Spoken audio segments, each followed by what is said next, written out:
Pemirsa, kelaparan akut kini terjadi di Gaza akibat pengepungan dan serangan Zionis Israel. Di tengah krisis, Zionis masih kerap menembaki warga Gaza. Apa yang bisa dilakukan untuk mendesak Zionis Israel segera membuka blokade dan menghentikan genosida di tanah Palestina? Kita akan membahasnya bersama dengan pengamat Timur Tengah Faisal Assafgaf. Selamat sore, Pak Faisal. Mbak Eva. Baik, Mas Faisal, blokade Israel menyebabkan kelaparan akut terparah. Bahkan di tengah blokade, Israel juga masih membombardir Gaza. Banyak negara yang kemudian mendesak agar blokade segera dibuka. Apakah desakan sejumlah negara ini bisa memaksa Zionis Israel untuk segera membuka blokade, Mas Faisal? Saya kira pemain kuncinya dalam isu perang Gaza ini adalah selain Hamas, itu adalah Amerika Serikat dengan Israel. Nah, ini yang terpenting adalah apakah Presiden Amerika Serikat Donald Trump mau mendesak Perdana Menteri Israel Benjamin Netanyahu untuk membuka perlintasan darat. Karena yang paling penting perlintasan darat itu adalah di Rafah yang membatasi antara Rafah Gaza dengan Rafah bagian Mesir. Karena sudah ribuan truk yang antri di sana yang tidak bisa masuk sejak Israel menutup akses kemanusiaan pada 2 Maret. Jadi intinya apakah Trump mau mendesak Netanyahu ataukah Netanyahu mau berpikir ulang untuk mengurangi krisis kemanusiaan di Gaza akibat blokade kemanusiaan. Jadi intinya di Amerika Serikat maupun di Israel. Jadi desakan daripada para pemimpin dunia saya kira itu belum bisa mampu memaksa Israel. Kuncinya adalah di Trump sebagai Presiden Amerika Serikat. Oke, Mas Faisal, Anda sampaikan kuncinya di desakan Presiden Amerika Serikat Donald Trump terhadap Netanyahu. Bagaimana juga dengan sikap Mesir di daerah perbatasan?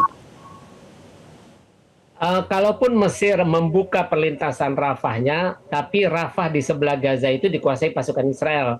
Jadi tetap saja harus ada izin Israel. Semua pasukan bisa masuk. Makanya walaupun Rafah bagian Mesir dibuka, tapi kalau bagian Gazanya tidak diizinkan masuk oleh Israel, maka itu percuma saja.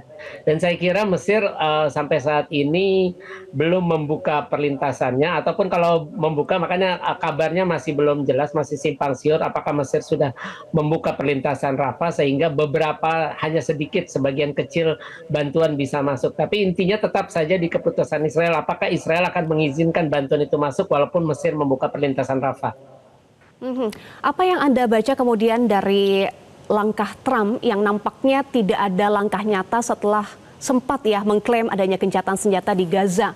Apa yang masih dinanti Trump untuk bisa mendesak Netanyahu segera membuka blokade?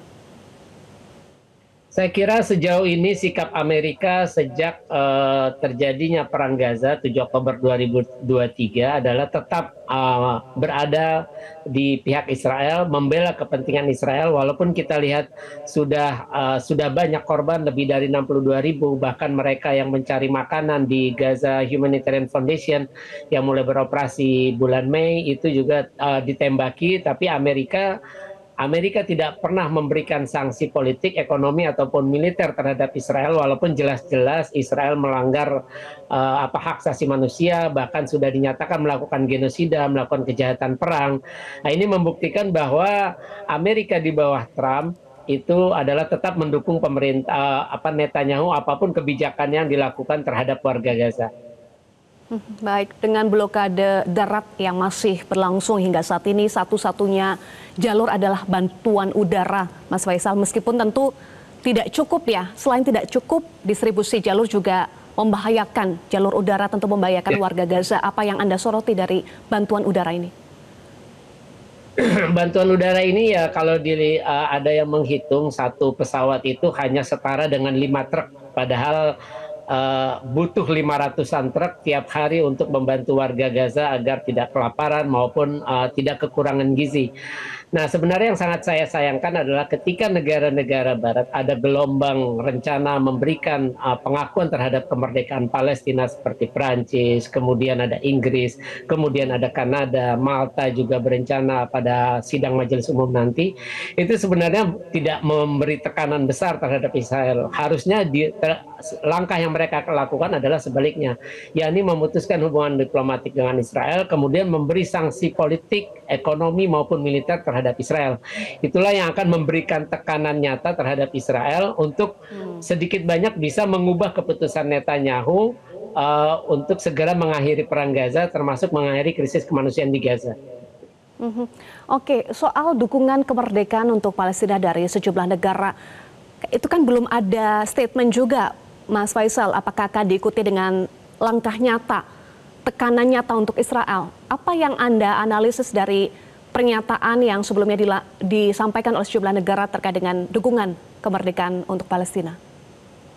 Yang pertama, pernyataan dukungan untuk kemerdekaan Palestina, pengakuan terhadap negara Palestina ini hanya sebuah simbol, terus kemudian juga formalitas, karena hakikatnya tidak akan mengubah kenyataan di lapangan. Kita tahu sudah 140-an lebih, 140-an negara yang sudah mengakui Palestina sebagai sebuah negara termasuk Indonesia.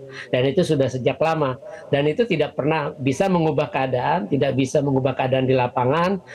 Palestina masih tetap di bawah penjajahan Israel.